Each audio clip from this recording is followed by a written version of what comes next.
Well, when you have a disability and schedule a meeting with the National Disability Minister, you expect, at the very least, to access the building easily. Not in Shane's case.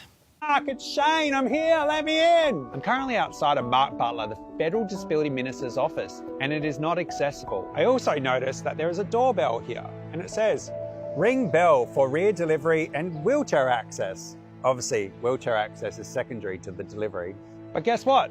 When I arrived, there was no doorbell.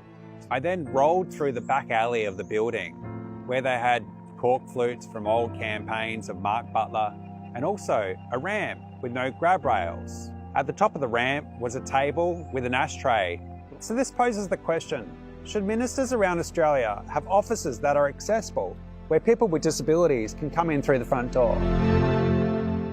It's unbelievable, isn't it? And Shane Hihoric joins me now. Hey, Shane, I suspect this is something you're sadly used to, but not at the Disability Minister's office. Yeah, having a disability, there's so many places that you can't get inside of like cafes and restaurants. But one place that you wouldn't expect to not get in the front door of would definitely be the Federal Disability Minister's office.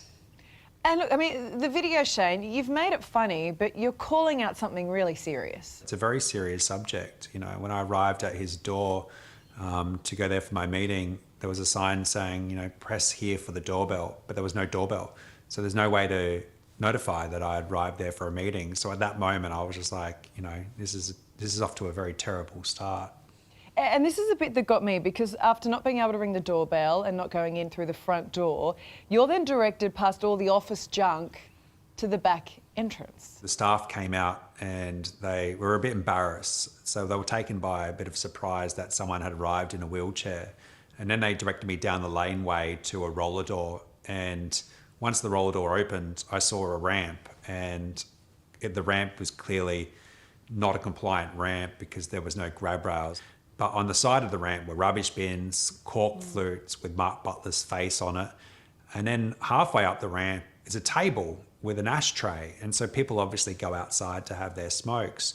And there's no way to get up that ramp without having to move that table. And then they needed two people to keep the door open, someone to keep the inside door open and someone to keep the outside door open.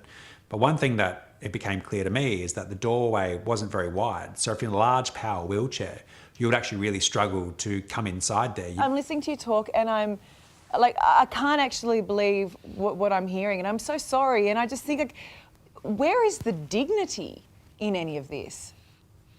Well, there's no dignity in it. And I guess that's the thing, is that you kind of expect that when you go to a representative of the government, a minister or an MP's office, you just be able to expect that you just be able to roll in through the front door, and to go through all these layers of challenges and barriers just to be able to go speak to your representative is not okay. And then when I did arrive in, there was no space to wait in my wheelchair, so I was just stuck in a walkway next to someone's computer, watching them design brochures on public transport and waiting for the meeting to start. I know you used the humour in the video that you posted, but how did you feel about what actually happened? I was a little bit shocked, actually. I was like, I can't believe that this is not accessible. And then I thought about all the other people that wanted to come and see Mark over the years. And I'm like, well, what hope do we have of making Australia a more accessible and inclusive space if we can't even get the Federal Minister's office to be accessible? People with disabilities are so fired up about this. And I think it's almost like a satire. Like, people are thinking, you know, is this real? Is this actually a joke? But it's real, and it's year 2025, and this is our reality. Look, I'm so sorry this happened, Shane, and it just makes me wonder then, is this front of your mind every time that you go out? Do you think, am I going to be able to get inside the building? Is there a toilet I can use? Is there going to be somewhere to park? Everywhere we go, whether it's a restaurant, a cafe, and it turns out Mark Butler's office, we're every day met with staircases, we're met with obstacles that stop us from participating in society and participating in life. And it's not until you remove those obstacles and you remove those barriers where people with disabilities get to be included in society. But it starts with our representative's office. If you can't get in to see your MP, what hope is there that you're going to be able to get into your local restaurant or cafe in the future? Absolutely. I know the minister's now installed a working doorbell. Is that enough? Well, I am so glad that Mark Butler has put in a working doorbell, but it goes further than that.